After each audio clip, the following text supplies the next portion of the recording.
Yes, everyone, you know what time it is. It's your boy Jack here at the Irish Hotspur, and we are going to be discussing Fabio Paratici's legacy here at Tottenham Hotspur because it looks like it is going to be coming to an end quite shortly. Everybody, some breaking news has even just come out as I am recording this that Paratici has agreed to at least come to a decision where he will be taking an immediate leave of absence until maybe the outcome of that appeal that comes out on April 9th. But kind of we're not going to really get too into much of the politics or any too much of the laws or legalities of how this may end for Paratici because it does really look like it is going to be ending quite soon, everybody. So in this video, we will be discussing for you, everybody, the kind of age-old question that has started and has originated here on this channel.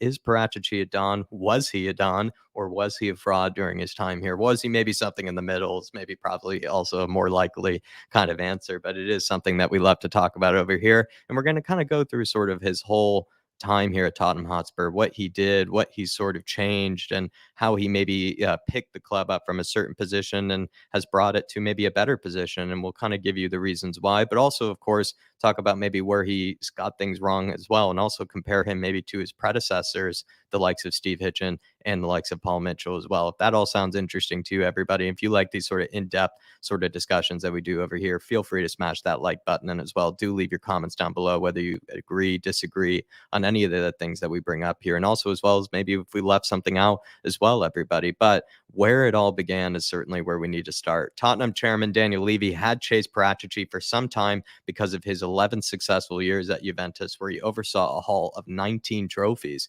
After convincing him to join, Daniel Levy gave Paratici actually a newly created role with more power than actually the previous sporting directors had, than Steve Hitchen or Paul Mitchell had, in fact. And he gave him the Tottenham Hotspur Director of Football role, everybody. What was Paratici brought in to do, you may ask? His official role could be described that he was actually tasked with managing and developing the club's sporting operations, facilities, and also the footballing infrastructure here within the club. When Paratici joined in July 2021, he was tasked with turning Tottenham's fortunes around from the previous season, where we finished seventh and only qualified for the likes of the Europa Conference League. Paratici's first task was to get us back into the top four and bring us back into the Champions League, as well as rebuild the footballing operation. Paratici did come in here, though, to clean out the old regime, everybody. Former head of recruitment Brian Carey was let go by Paratici. Carey worked remotely for Tottenham despite being the head of recruitment, which is strange, but there is belief that his actual title was a bit more grandiose than his actual power, as well as his own facilities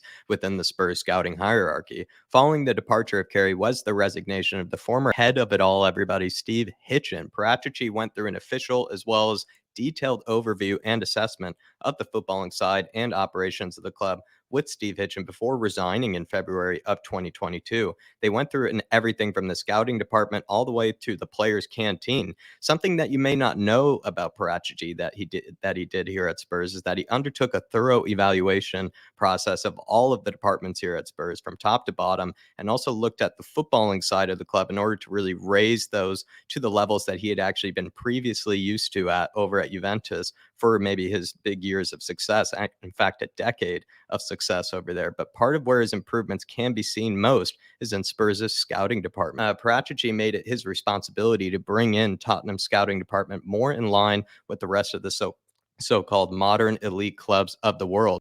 Before Paratici came here, there was a variety of roles, in fact, in the Tottenham scouting department that simply did not exist before his tenure. Spurs' scouting department was, in fact, very small as well as very outdated during Hitchen's era. Paratici brought in plenty of new faces in the scouting department, which we'll definitely dive into later. But a good example that you may not know of here, everybody, of how much he did try to improve the scouting system at Spurs can actually be seen through various online advertisements that he put out for various positions that do make up a modern day scouting department. For example, he brought in a video scout whose role is to work in collaboration with the scouting data and analysis departments. And among the responsibility of that role, though, is that the primary focus is to identify younger talents with help from that analysis and data department to filter players, while also completing video scouting projects on leagues and nations, which are not regularly covered in a live capacity. So maybe a better chance to sort of get sort of players that maybe aren't on sort of the bigger leagues, maybe more of a chance to bring in the Kim Min-jaes, the Kavichas, or maybe guys that play in sort of the lower leagues that you may not know about. Great role, I think, for a modern day scouting department. But Spurs also put out 3 recruitment adverts, in fact, for regional academy scouts for the northwest of England, the north of England, as well as South Yorkshire, to ensure that Spurs look to cast their net across the whole of the UK, the whole of the country, not just across London, in fact. And also, Paratici brought in new faces such as Greta Steinson from Everton as the North London's club's new performance director. As technical performance director, one of Steinson's jobs was, in fact, to work with Paratici to evaluate and identify potential transfer targets. And he is well regarded within the club, actually, in that area. Along with Steinson, Paratici also brought in Andy Scolding from Rangers. Scolding was tasked with leading the search for British talent and is highly respected in his area of the recruitment field for his use of data analysis when it comes to player identification. Scolding played a key role at Rangers in their rebuild under Steven Gerrard and brought in players such as Joe Aribo, who of course is now at Southampton, Calvin Bassey, who made a huge move over to Ajax, and then Ryan Kent. And two also came in, Leonardo, not Gabbiadini, but Gabbanini, everybody, formerly of Watford and Udinese, and who's also part of the so-called esteemed Pozzo data analysis scouting network. Almost sounds like kind of a Godfather-esque sort of scouting department. But also there were other areas of recruitment that Paratici did here that were not just really, scouting department related sort of recruitment. It was actually, he hired in a new sports psychologist here, which I think is definitely needed for the players. Be nice if he brought in a psychologist for the fans as well. And he also did bring in a physiotherapist for the players, which is sort of strange because that seems like maybe something that would probably be with maybe the modern clubs of the world. But so apparently he brought in a new one of those. Jermaine Defoe, as well as Yaya Toure, did come in as well during Paratici's tenure and have come in as youth coaches for Tottenham, who I think as well can serve as great ambassadors for us, for our future talent, as well as serve as great influences as well for our future talent. These are some of Paratici's former employees, though, that he hired. These are guys that he had brought in that sadly did depart us before even Paratici has departed us. Formerly of Tottenham Hotspur, both hired during Paratici's tenure were talent scouts Chris Perkins as well as Jeff Vitera. Chris Perkins was a highly sought after scout after his time at the head of academy of recruitment at Derby County, where a high percentage of his first team players came from the club's youth setup. Tottenham manager, director of football Fabio Paratici, and former technical director Steve Hitchen had identified Chris Perkins as the man to help identify the best young talent from 17 to 21 age bracket who could be brought into the club's academy. He was since actually gone on, though, to the likes of Arsenal to accept an even bigger roles. Former Real Madrid, though, scout Jeff Vitera has definitely had a little bit of a certain mix up. He was brought in to sort of help the backroom structure here at Tottenham and also to head up the under 21 recruitment, but was quickly released for revealing Tottenham targets in an interview to a TV media source in South America. But comparing the last 3 sporting directors is something that we're going to be doing here, everybody. So we're now going to be discussing the likes of Paul Mitchell first, because I do think it's important to sort of compare all the sporting directors to maybe give us a better context of maybe Paratici's legacy as well as his time here in the recruitment department. Paul Mitchell, of course, everybody well regarded for his relationship with Pochettino and was very successful at removing a lot of the unwanted players for Pochettino in the beginning of his tenure. The most notable transfers during his time was definitely Sonny. I mean, for the price that he brought him in, as well as for the player that he is, one of the greatest players of my lifetime here at Spurs, and probably his best signing by far. He did bring in, too, the likes of Dele Alli. Of course, we have this written in euros, but we do know plenty about the £5 million song that also, as well, is just another absolute stone cold, brilliant signing from the likes of Paul Mitchell, and does really maybe serve as an example of his sort of experience with identifying younger talent. He brought in the likes of Toby Alderweireld, of course, as well, for 16 million euros, one of Spurs' better center backs of the decade, at least of my experience. And then he also brought in Kieran Trippier, another sort of young English talent, for around 4.9 million euros there. And that was an absolute incredible bargain. He brought in Victor Wanyama, whose career was plagued by injuries, but still was obviously a brilliant player and a brilliant talent, for only around 14.4 million euros. And again, like I said, sadly, a very short-lived maybe career here at Spurs. But the worst transfers that I think he brought in, and these are ones that maybe sort of have probably gotten forgotten maybe under Paul Mitchell's sort of tenure and time here, where the likes of Clinton NG, I mean, he's just absolutely useless when he was here. He was brought in for 14.1 million, around the same price as Wanyama, and he also brought in George and Kudu as well, which I think was probably double useless. So that's 25 million worth of transfers there. Musa Sissoko, brought in by the likes of Paul Mitchell as well. And I do think maybe regardless of what you might think of maybe Sissoko's time here, it was never worth the price of 35 million. He also brought in the likes of Vincent Janssen here as well. Everybody, which certainly doesn't look good on his sort of resume. 22 million that he brought him in for, and that was one of the worst strikers I think to ever wear the shirt in my lifetime here, and definitely probably the worst sort of backup striker that I think has ever existed at Spurs. And I don't even know if at the time he was really brought in to exactly be a backup striker. Steve Hitchen. Now we're going to take a look at Steve Hitchen's tenure here. He took over as the resignation of Paul Mitchell. He was, of course, given a huge promotion after Paul Mitchell did basically describe his time at Tottenham with Daniel Levy as a living nightmare. He took my favorite job and turned it into a living nightmare, I think, Paul Mitchell. Steve Hitchen, like I said, originally the chief scout at Tottenham Hotspur, and then he was given a promotion by Daniel Levy to technical sporting director as well as the head of recruitment. He also was infamous, I think, in the Amazon documentary for, I guess, not looking forward to as well as hating January windows, in his own words. And that definitely also, I feel like, never really served as sort of a good moment of Steve Hitchen during his time here. I feel like if you really wanted to look good in front of the cameras, you would probably say how much you love and, you look forward to kind of the difficult windows that Spurs undergo. Best transfers of his time were Lucas Moura for 28.4 million, you could say. Known for, of course, his big night in Amsterdam, but definitely didn't hit the heights he was expected to, I think, coming from the likes of PSG. And of course, he was still quite young and he was expected to probably move on from PSG and be a brilliant player. But that definitely, I would say, is you could look as maybe he's one of his better transfers of 28.4 million. Sergio Reguilon, he brought in for the likes of 30 million. He was a really talented fullback coming off of a Europa League winning season with Sevilla. Potentially, I think, still has a future left with Spurs, but of course, maybe for 30 million euros, and also as well, maybe him not exactly being favored by Conte, you could say that hasn't exactly served as a great transfer. Now, Pierre Højbjerg, maybe you could look at as sort of the best bargain that he was able to bring in, maybe the best value for money sort of signing, is you could put it that way. Pierre has been definitely one of our more consistent players, I think, since coming into Spurs, and has also been, one of our more, I think, higher appearance holders as well. So since coming in, he's been consistently available and has been consistently picked by whatever manager has been here. And he only brought him in for around 16.6 million pounds. And I think definitely Ellie could say that's one of her favorite transfers. Still a divisive player, though, here at Spurs. And also, I would say that is something that we're going to be talking about later when it comes to this channel. A very big future video to take a look out for on that sort of subject. These are some of the worst transfers of Steve Hitchen's time here at Spurs. Davinson Sanchez was brought in for the very dizzying price here of 42 million euros. It was a club record signing for the defender. And also, I think he has been here far, far too long and has mostly been a backup basically his whole lifetime. He's apparently rejected moves away to the likes of the French league. And I think he's basically been happy to sit on the bench here, despite being a club record sort of signing defender. He's very unlikely to, I think we're very unlikely to even get 15 of the original 42 million that Steve Hitchen had spent on him. So that is something to definitely think about. Tanguy Ndombele was also brought in during Hitchen's time period of 60 million euros. Club record signing still to this day. He, of course, had a terrible attitude and also had terrible fitness levels, which definitely led to his struggles, and also was on extraordinary wages as well.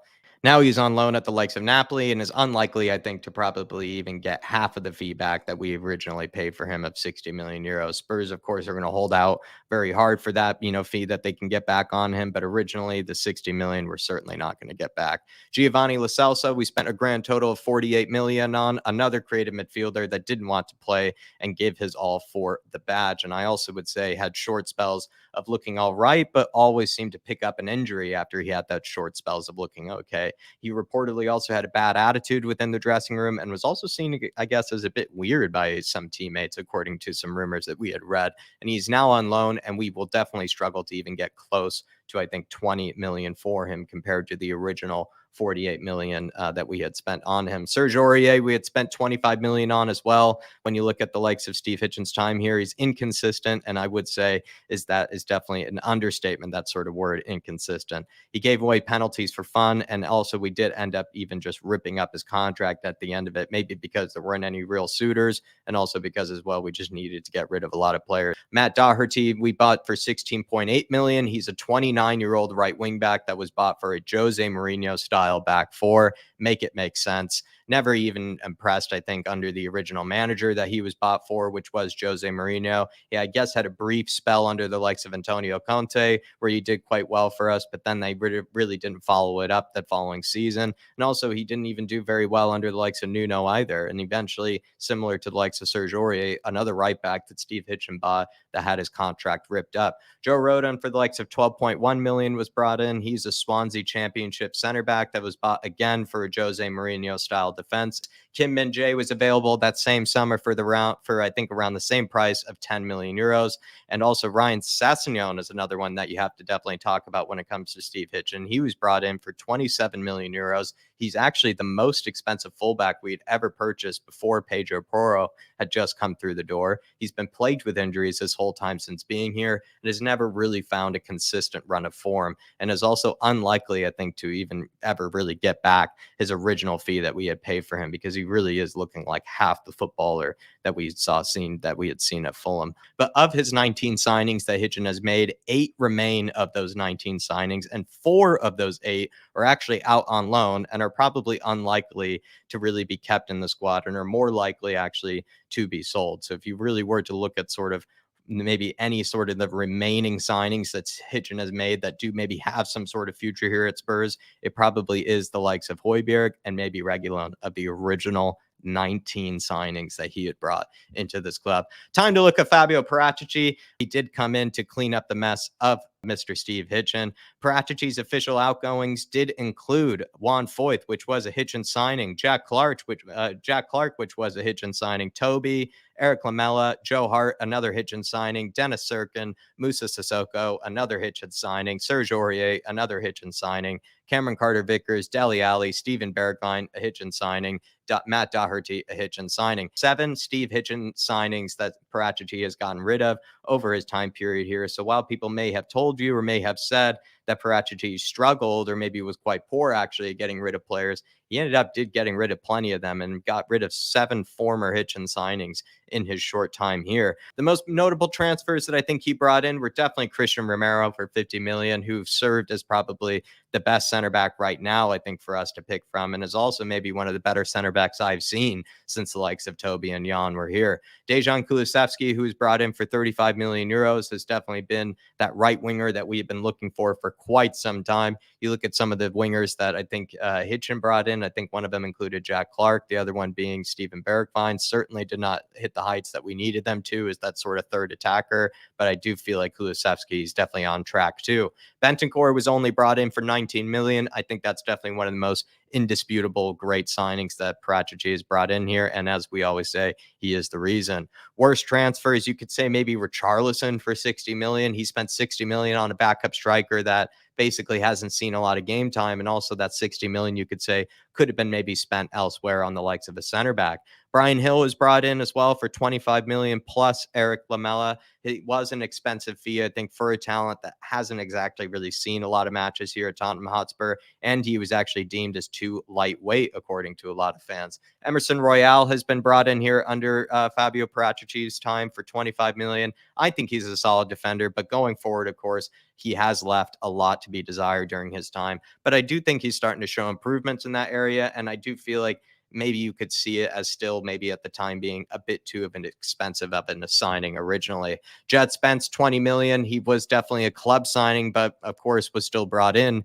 during Paratici's time, and he wasn't also really a real manager signing that, of course, Antonio Conte really approved of. He's never really been given a chance, a player not really ready, I think, either to take that step up, but we'll see how it goes, and it's certainly one that still has a lot of developing to go. Pierluigi Golini was brought in as well. A lot of people seem to just criticize this deal, I think mostly because they didn't think he was very good, and also if we did end up playing him a certain amount of games, we were probably forced to purchase him and forced to buy him. So I think that was also part of the reason why some people were a bit worried about that loan deal signing. I do think, though, that the Don has actually set us up for the future with a lot of the signings that he's brought in. These are talents for the future that I think he's brought in that have at least 3 years to go, I think, until their prime in their respective careers. I'm just going to use 28 as sort of the base number for various positions of their sort of prime. Destiny Udogie has been brought in here by Paratici, Papa Matasar, Brian Hill, Jed Spence are all well under, I believe, the ages of 23. Christian Romero has been brought in, who's still quite young as well, and is even a World Cup winner. Dejan Kulusevski still has plenty of time to go and is still has a long way before 28. Bentancur, I believe, is still only 25 years old. Emerson is quite young himself. You look at Pedro Porro, two right backs that have been very, very young and maybe still have a lot of developing, but clearly are quite talented. Soonset Bell has been brought in from Chelsea to improve the youth academy and also be a talent for the future, as well as Will Lancashire and the keeper, Josh Keeley. Now, these are the grand totals of all of the sort of transfers and fees that the three directors of football have brought in. This includes, of course, Paratici, but you can see Steve Hitchen's very, very dizzying number here of 402 million pounds or 402 million euros that he brought in during his time period. And this is where I think we sort of want to maybe go from when we look at sort of Paratici's legacy, because whether you think he didn't do a good job, whether you think he has done a good job, I think it's always important to maybe look at and maybe compare him to his sort of predecessors. I think some of the more important signings that Paratici has brought in have definitely already served to be far more influential than any of the sort of good signings that Steve Hitchen has brought in. I think, again, the ones that we could isolate were the likes of Lucas Moura, I think Sergio Reguilon and Højbjerg were the three signings that I think maybe anybody would sort of pick out of his lot from Steve Hitchen that maybe served as some of the better signings. But if you were to compare that to the likes of Christian Romero, likes of Bentancur, Kulusevski, and plenty more that Paratici has brought in,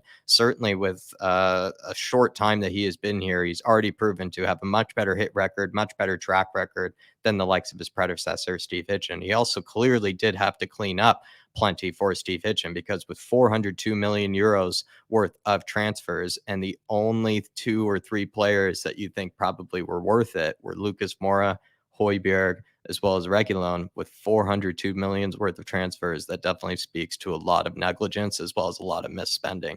Of course, Paul Mitchell is well regarded as well as well loved here at Spurs for his time here with Paratici. And you also look at maybe the budget that he did have with Pochettino was a lot less, and also maybe the pull that Spurs had at that time was a lot less. But he definitely still had maybe some of his sort of kind of mix ups with the likes of Clinton NG, with the likes of Nkudu, but also, of course, brought in absolute stone cold, brilliant signings of Sonny, Toby, Dele Alli, and the list I think goes on with him. But you still look again at maybe some of the players that Paratici has brought in that could be real talents for the future. When you look at Destiny Udogie, you look at Kulusevski, Papa Matasar, as well as maybe Jed Spence and Brian Hill, all could be maybe brilliant signings for the future. So you never know when it comes to him. So everybody, the question we need to ask as well at the end of this video is, what's Paratici's legacy? So here's our explanation. Paratici inherited a Conference League side that had just sacked Jose Mourinho before a cup final, and it had many sort of deadwood players that needed to be getting rid of, as well as also bring in new talents to replace those sort of deadwood players to refreshen the team, as well as lower the average age of the whole squad in general. Doing one of those, I think, is very hard enough, but to have to do both of those at the same time is certainly not easy. And so it is worth noting, I think, that Paratici did inherit a real mess from his predecessor, Steve Hitchen. While being responsible for all of that, Paratici also oversaw a huge transformation and upgrade of our scouting department and network. Before Paratici, Spurs' scouting network was nowhere near as extensive or modernized as it is today. According to Ali Gold, as well as in his recent video, he stated that through various sources inside the club, and whether you want to believe this or not, he had heard that Paratici was actually quite candid with Daniel Levy himself, and was actually more than happy than other people within the hierarchy to tell Daniel Levy when he was wrong about something. Whether you like it or not, if these sources you believe are true, we can at least be happy that Paratici just wasn't another one of those yes men within the club. By no means are we saying that Paratici was perfect. Both the managers he hired for different reasons were sacked quite quickly into his Spurs tenure, and also Spurs have also seen some pretty unexciting football during Paratici's time, despite the exciting players he may have brought in. The drama associated with his ban also certainly doesn't help, and with the already embarrassing media attention that Spurs are receiving, it definitely doesn't help us. Plenty of Spurs fans have also criticized Paratici that the majority of his good transfers were just him going back to his old club, and also according to Ali Gold, Paratici did not have a great relationship or dynamic with the youth academy and setup, which would serve as sort of an explanation for the stagnation in bringing academy players through this club, but also could be maybe a bit of an explanation for why he brought in so many different people to progress that part of the club on his own behalf and even in the first place. Paratici's legacy is definitely complicated, but in our opinion at the Irish Hotspur, we believe he certainly left Spurs and the club in a better place than he originally found it. Not just with the player acquisitions, but also with the players he's gotten rid of, as well as the restructuring of our scouting network. If you were to leave any job, everybody, you'd like to think that you left the company and organization in a better place than you found it. Thank you for watching, everybody. Let us know your thoughts and your opinions on Paratici's legacy down below. And also let us know whether you think he's given or left the club, everybody, in a better place than he's actually originally found it, which is, I think, all that we can hope for at the end of the day. Let's also try to get this to 100 likes, too, if we can. Come on, new Spurs, and everybody, and Stellini and Mason, we trust. Everywhere we go.